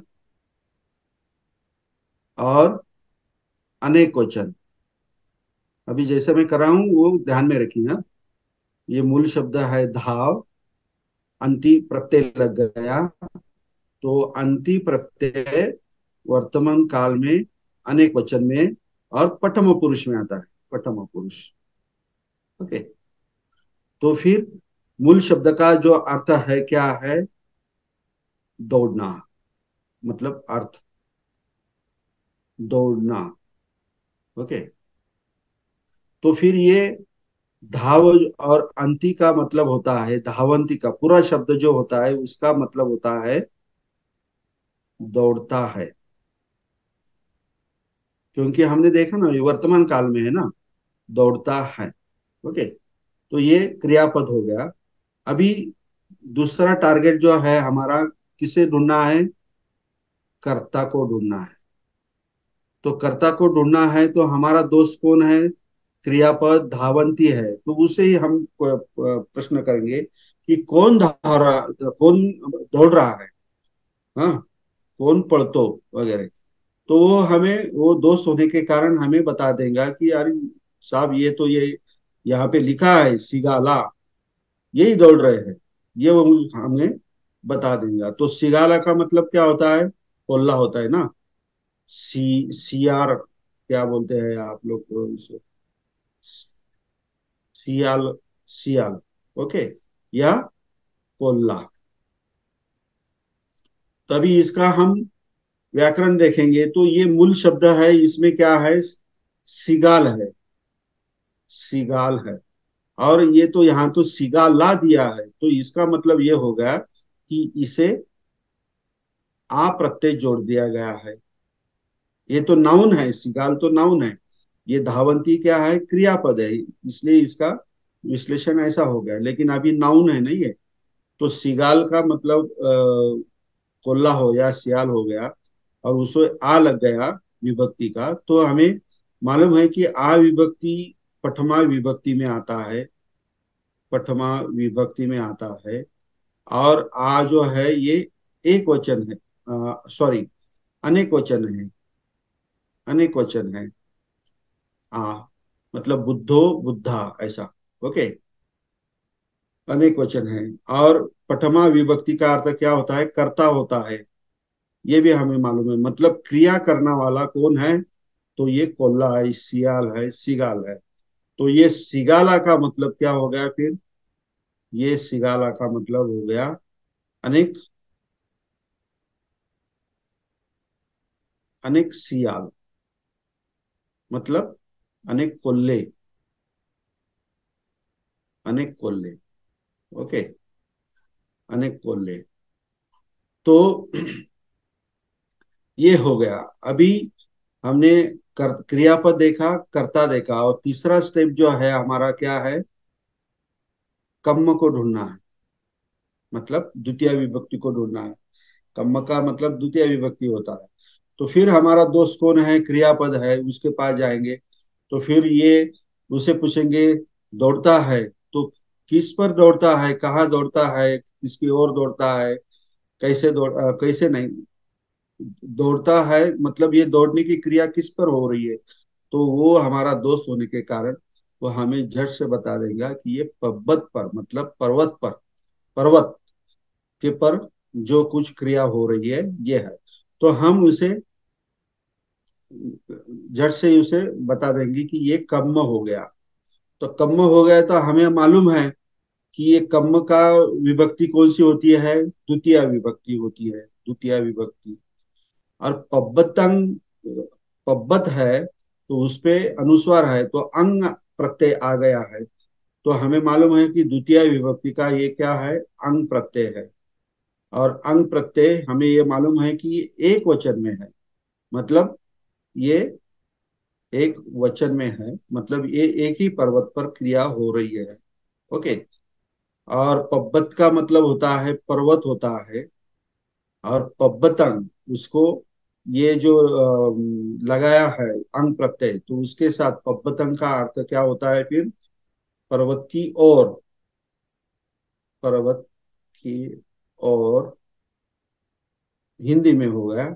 और मराठी में पर्वताकडे, पर्वताकडे, किंवा स किंवा ला, जो भी हम लेंगे, ओके। ये तीन जो, ये जो तीन है, ये में हमारे सरदार जो है, ये तीनों को हमने पहले रिस्पेक्ट देकर उसका ट्रान्सलेशन हमने कर लिया, होते।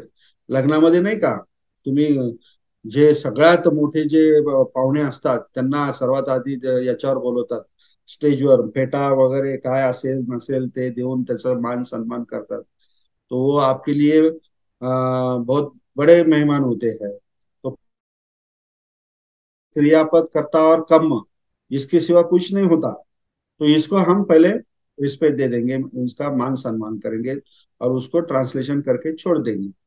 तो फिर बाद में हमें उसका ट्रांसलेशन देखे तो कैसा लगता है, हो जाता है अनेक सियाल पर्वत के ओर दौड़ते हैं।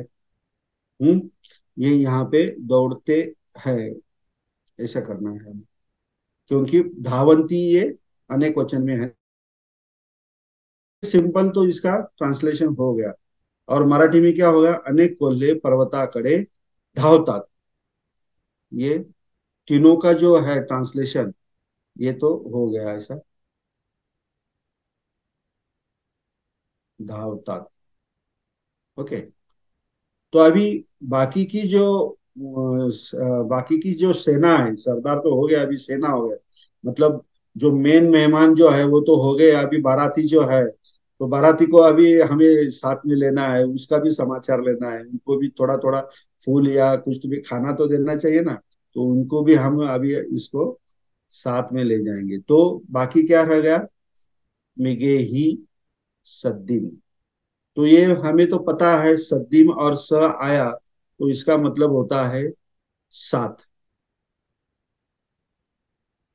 तो किसके साथ, तो सद्दिम को हमें पूछना है किसके साथ, तो मिगे ही। तो मिगे ही अगर हम लेंगे तो मूल शब्द है मिग, मतलब हरिण। हम इधर हिंदी में मिग ही लेंगे, मिग। और यहाँ पे ए ही ये प्रत्यय लग गया है, मतलब ये मूल शब्द है मीघ, प्रत्यय लग गया ए ही। तो ए ही प्रत्यय हमें मालूम होना चाहिए कौन से विभक्ति में है, तो ये तृतीया विभक्ति में है, ये हमें पता चल गया। और तृतीया विभक्ति का अर्थ क्या होता है, चा द्वारे, चा मार्फत। ओके। तो ये अर्थ जो है हमें मिगे ही को लगाना है। तो मिग का अर्थ है होता है मिग, और मिगे ये ए ही ए भी का अर्थ होता है चादर, मतलब मिगे मिग के साथ, मिगो, मिगे ही मिगों के साथ, मिगों के साथ, मतलब हरिण, हरिण के, हरिणों के साथ।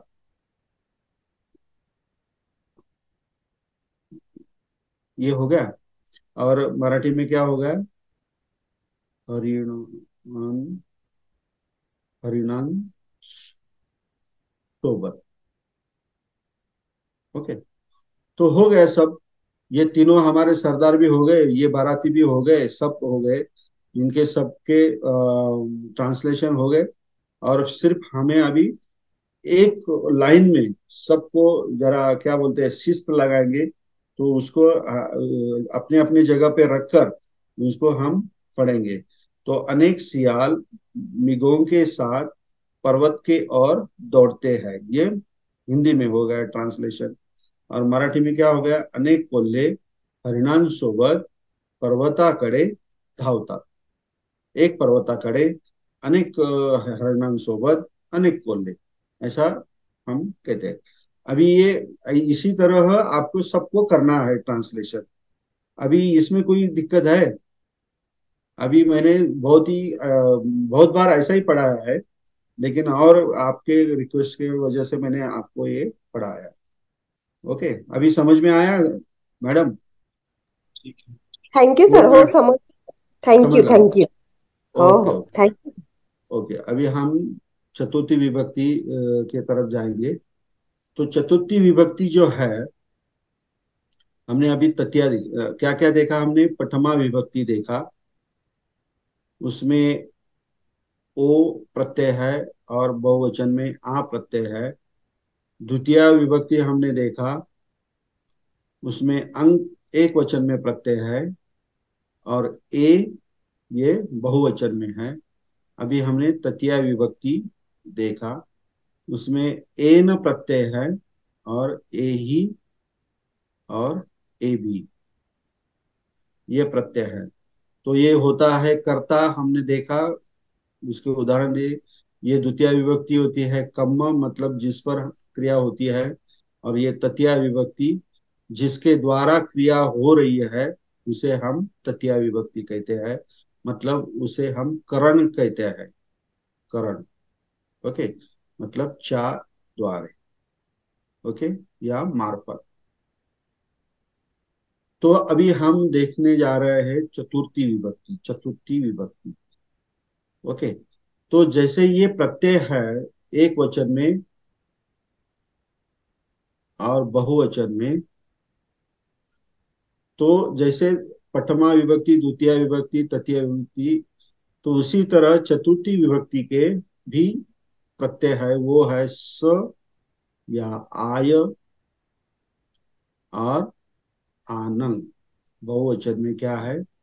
आनंग। तो एक वचन में क्या है? डबल स और आय, ये दो है, इसमें दो प्रत्यय है एक वचन में। और बहुवचन में क्या है? आनंग, आनंग। तो इसका उपयोग हम कहाँ करेंगे? जब किसी के लिए, किसी के लिए कुछ देना है, कुछ देना है, किसी को कुछ देना है, या किसी को कुछ मिलता है, मिलता है, या किसी के उद्देश्य से क्रिया की जा रही है, या उद्देश्य से, किसी के उद्देश्य से क्रिया हो रही है, क्रिया की जा रही, क्रिया की जा रही है, तब हम चतुर्थी विभक्ति के ये जो प्रत्यय होते हैं स या आय या बहुवचन में आनंद, वो मूल नाउन को, मतलब वो जो नाम जो होते हैं उसे हम ये जोड़ देते हैं। मराठी में कहेंगे तो चा करिता, या चा साठी, या जो लाभार्थी होता है जिसे मिलता है, लाभार्थी।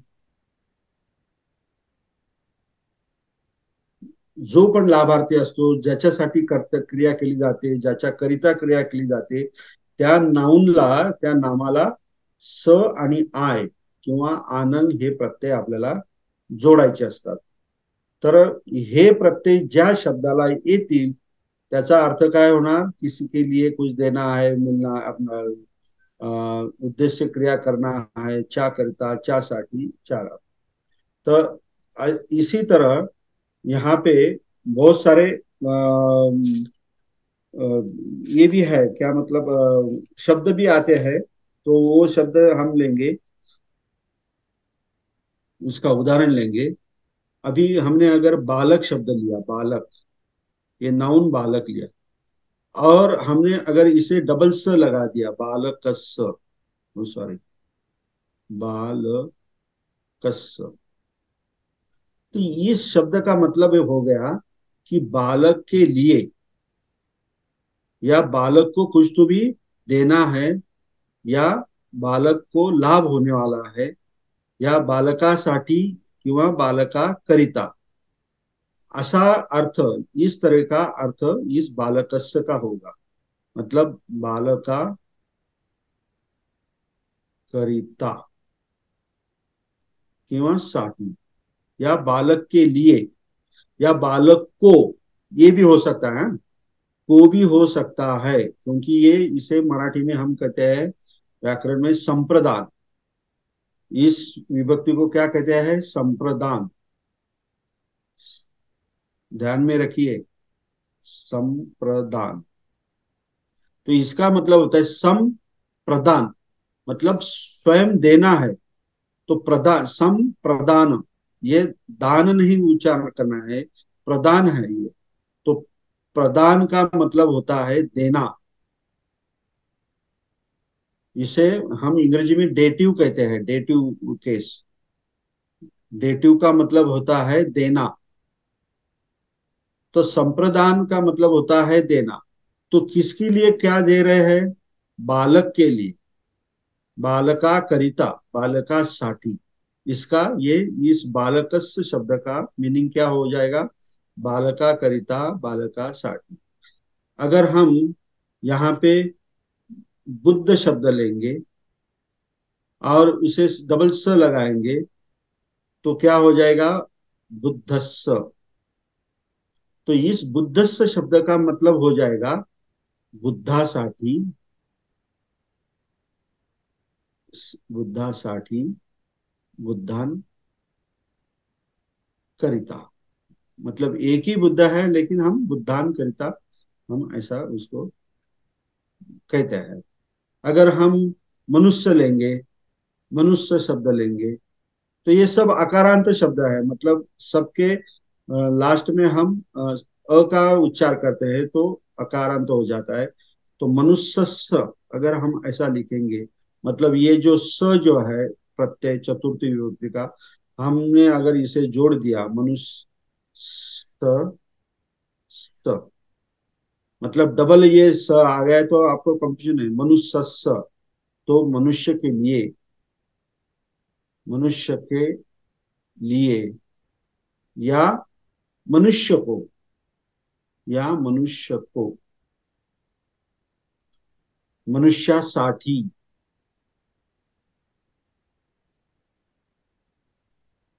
मनुष्यासाठी, इसका ये मतलब हो जाएगा। ओके। और एक उदाहरण हम अगर लेंगे तो कौन सा? वाणिज्य शब्द लेंगे हम, नाम वाणिज्य। ओके। तो वाणिज्य को अगर स लगाएंगे तो हो जाएगा वाणिजस्य, वाणिजस्य। तो इसका मतलब क्या होगा? व्यापारी को, या व्यापारी के लिए, या व्यापारी को, या व्यापारी के लिए, या व्यापारासाठी किंवा व्यापारा करता, ऐसा इसका मतलब हो जाएगा इस वाणिज्य का शब्द का। ये तो एक वचन में हो गया। अगर अनेक वचन में करना है तो हम वाणिज्यस्य के बजाय हम आनंग प्रत्यय लगाएंगे, उसे आनंग, आनंद प्रत्यय लगाएंगे। तो ये आनंद प्रत्यय लगाने से ये वाणिज्य प्लस आनंद का मतलब ये शब्द क्या हो जाएगा? वाणिजानंग। मतलब वाणिज्य प्लस आनंद, तो ये ज का हो गया, जा हो गया, आ लग गया ना उसे, तो वाणिजानंग। तो इसका मतलब हो गया अनेक व्यापारियों के लिए, अनेक व्यापारांसाठी, अनेक व्यापारांकरिता, ये बहुवचन में हो गया। अगर बालक को हम आनंद बहुवचन का प्रत्यय लगाएंगे यहाँ पे डबल स के जगह, तो क्या हो जाएगा? बालक प्लस आनंद, तो बालकानंग हो जाएगा, बालकानंग। तो इसका मतलब क्या हो गया? अनेक बालक के लिए, अनेक बालकों के लिए, अनेक मुलांसाठी वगैरह वगैरह, ऐसा इसका मतलब हो जाएगा। अगर बुद्ध हम लेंगे, बुद्ध, ये डबल से एक वचन के बजाय हम आनंद बुद्ध को जोड़ेंगे, लगाएंगे, तो क्या हो जाएगा? बुद्धानंद।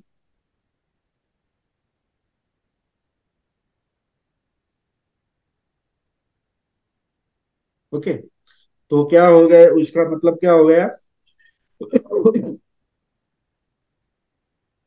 अनेक बुद्धों के लिए। सर, हाँ, सर, मनुष्याचं जेव्हा आपण मनुष्यानंग योग्य राहील की ते तिथे आपल्याला आपण एक वचन मध्ये त्याला मनुष्यस्स केलेलं होतं. हाँ, मनुष्यला अलग आपण अलग एक ऍडिशनल डबल सला स जोडलेला होता. तर याचं हाँ, अनेक वचन करताना कसं होईल ते मनुष्य, स डबल स ते मनुष्याचं का?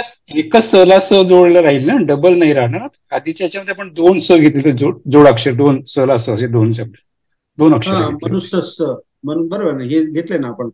हा, मनुष्य हा तर मूळ त्याच शब्द आहे आणि हा, त्याला हा स प्रत्यय जोडलेला आहे. आपण ओके, हा, मनुष्यस्स असं आपण हा, त्याचा उच्चार करणार, मनुष्यस्स. बरोबर सर.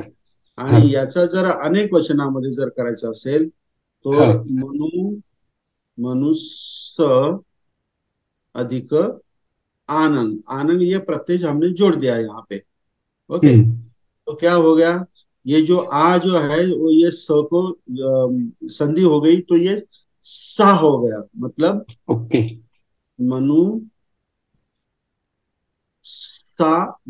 मनुष्यानंग ऐसा, हाँ।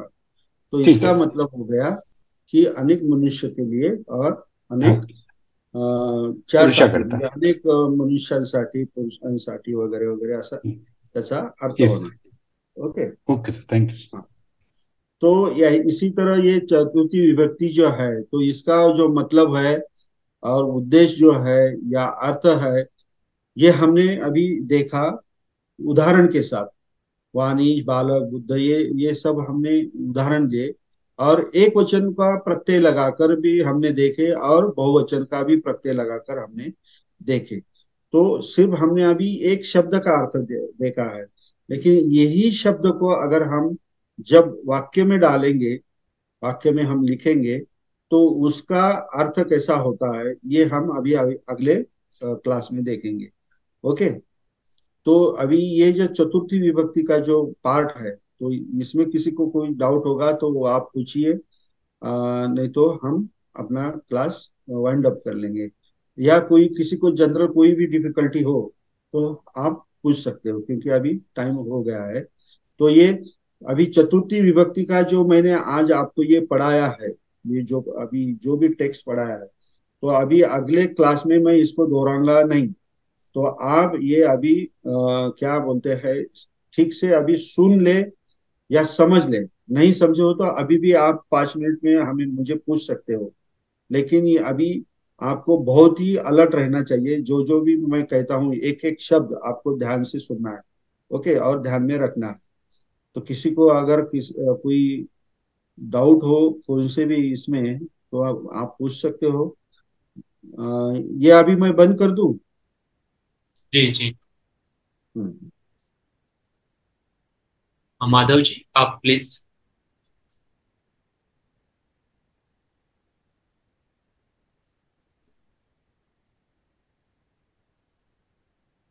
Hello sir. हॅलो. हाँ बोलिए मैम. सर डाऊट तर काही नाही, पण एक बोलायचं होतं. ते म्हणजे एकेका वाक्याला शब्दाला भरपूर वेळ देऊन शिकवता, म्हणजे तिथे डाऊट राहतच नाही अजिबात. खूप छान समजतं. एवढंच ओके बोलायचं होतं. मॅडम, खूप खूप धन्यवाद. मला नाही, हीच अपेक्षा आहे खरंच तुमच्याकडनं, सगळ्यांकडनं. आणि कारण अजिबात डाऊट आपल्याला राहतच नाही. खूप छान समजतं. म्हणजे वेळच भरपूर देतात तुम्ही. अच्छा अच्छा, थँक्यू. नाही, पुढे आपल्याला धावून काय करायचंय, नाही समजलं आणि पुढे चाललो मी तर काय उपयोग आहे आपल्या क्लासचा. नाही नाही, कळतं. हे कधीपासूनच बोलायचं होतं, पण बरं आजचं तर बरं. एकूण एक वर्ड कळलं. म्हणजे तिथे डाऊट अजिबात नाहीये. ते मला बोलायचंच होतं, त्याच्यामुळे ओके, मी थँक्यू मॅडम. बोलले. Thank you sir. तुम्ही एक्सपर्ट बनायचंय, आपल्याला पालीचे एक्सपर्ट बनायचे सगळ्यांना. म्हणून झालं तर फार बरं होईल. माझी धडपड हीच आहे. संदीपजीची धडपड, बंटीजींची धडपड, माझी धडपड हीच आहे की तुमच्या सगळ्या सारखा. टीमला धन्यवाद. ओके तुमच्या ओके, सकट सर्व टीमला धन्यवाद सर. Thank you thank you. तिसऱ्या विभक्तीसाठी जेवढे उदाहरण घेतले आपण, तेवढ्या उदाहरणामध्ये फक्त एकच उदाहरण असं आहे, सरेन आणि सरे ही त्याच्या सोबत सह लागलेला नाही. तर सह लावण्यासाठी काही नियम आहे का? नियम नाही. तुम्हाला जर ज्या पद्धतीने वाक्य तुम्हाला बनवायचे आहे, सोबत जर दाखवायचं असेल, तर तुम्ही सह आणि सद्दिम वापरू शकता ना. जर तुम्हाला कोणी तर आता बाणासोबत तुम्हाला जर काही म्हणायचं असेल तर सरेन सह म्हणू शकता तुम्ही, सरेन सद्दिम म्हणू शकता. आता बाणाच्या सोबत काय तुम्ही म्हणू शकता, काय लिहू शकता, काय वाक्य तयार करू शकता. निर्जीव वस्तूसाठी सह वापरायचा नाही, सजीवासाठी सह वापरायचा, असा काही नियम आहे का? नाही नाही नाही, तसं काही नाही. तसं काही नाहीये. तुम्ही दोन्हीही सह सद्दिम वापरू शकता. बर. ठीक ठीक आहे, थँक्यू सर. हॅलो. बोला. हॅलो. नमो बुद्धाय. जयभीम सर, दत्ता ताटके बोलतोय सर. बोला ताटके जी. सर, हे लेसन नंबर 3 जे होमवर्क सांगितलं ते निवड ट्रान्सलेशन करायचं की ग्रामर सगळं लिहायचं प्रत्येक, म्हणजे 50 वाक्य, हे जरा कन्फर्म नव्हतं sir. It depends upon you. तुम्हाला खूप मेहनत आणि एकदम एक्सपर्ट बनायचं असेल तर ग्रामर सह करा.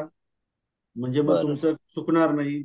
आणि जर तुम्हाला येस कष्ट कमी करायचे असतील तर डायरेक्ट तुम्ही ट्रान्सलेशन लिहा, पण ट्रान्सलेट. ते ट्रान्सलेशन करताना त्यात चूक आहे की नाही ते मात्र तपासून बघा. बरं, okay okay sir, thank you okay thank you sir, okay. Thank you. Hello sir. हा हॅलो. हा जय भीम सर. जय हा सर माझा प्रश्न होता की जर आता हे आपण च्या द्वारे आणि तृतीया विभक्तीमध्ये जे शिकलो, तर जर असं आपल्याला मतलब ऐसा अगर अपना क्वेश्चन है कि मनुष्य के हाथ में तलवार, मनुष्य तलवार हाथ में लेके वार करता है, अगर ऐसा सेंटेंस बनाना है तो वो मनुष्य के हाथ में तलवार है तो अपन मनुष्य के द्वारा भी कर सकते हैं, या मतलब दोनों विभक्ति लगती है उसको, तृतीया और चतुर्थी? नहीं। नहीं नहीं नहीं, हाथ में बोले ना आप, हाँ हाँ मनुष्य के हाथ में तलवार, हाँ। तो हाथ में, तो उसके लिए सप्तमी विभक्ति आएगी, ये तृतीया और चतुर्थी विभक्ति नहीं आएगी। मतलब हाथ द्वारा या मतलब हाथ द्वारा तलवार पकड़ता है, ऐसे वो नहीं हो सकता, ये वो सेंटेंस चेंज हो गया फिर। अच्छा, हाथ द्वारा। अगर आप, नहीं नहीं नहीं, ये हाथ द्वारा तलवार पकड़ता है, हाथों से तलवार पकड़ता है, हाँ हाँ जी ऐसे ना। हाँ, जी अगर जी। आपको ऐसा ट्रांसलेशन करना है, हाथ से तलवार पकड़ता है, तो तृतीया विभक्ति आ जाएगी। लेकिन हाथ में अगर तलवार पकड़ना है तो वो सप्तमी आ जाएगी। अच्छा, तो मतलब हाथ हत्थे न हत्थे ना, यस यस यस, हत्थे न आणि हाँ हाथों ये से म्हणायचं असलं तर हत्ते ही। हाथों से, हाँ हाँ हाथ से, उसका जी। ट्रांसलेशन अगर करना है तो हाथ से पकड़ता है, हाथ से। या अच्छा मारता ठीक। है, जो भी हो ऐसा। ठीक है sir, thank you thank you. और नेक्स्ट। जय भीम सर. हाँ जे जय भीम. आपण उदाहरण घेतलं सर, सिगाला मिगे ही सद्दी पब्बतंग धावंती, तर त्यामध्ये पब्बतनचा जो मराठी अर्थ होता तो पर्वताकडे होता. तर हाँ, त्याला जर आपल्याला पर्वतावर करायचं असेल तर काय शब्द येईल पालीमधला? पब्बते किंवा पब्बतस्मिम किंवा पब्बतम्ही, असं त्याला प्रत्यय जोडावा लागेल. स्मिम किंवा म्हीम किंवा ए, हे पब्बत शब्दाला प्रत्यय जोडावा लागेल, आणि ते सप्तमी मध्ये आहे. आपण अजून ते शिकलेलो नाही, आपण अच्छा आता सर. चतुर्थी विभक्ती पर्यंत आलेलो आहोत. तो थँक्यू पब्बते सर. म्हटलं किंवा पब्बते स्मिम म्हटलं तर मग पर्वतावर, पर्वताखाली, पर्वताच्या आत, पर्वताच्या बाहेर, असं त्याचा अर्थ होऊ शकतो. ओके.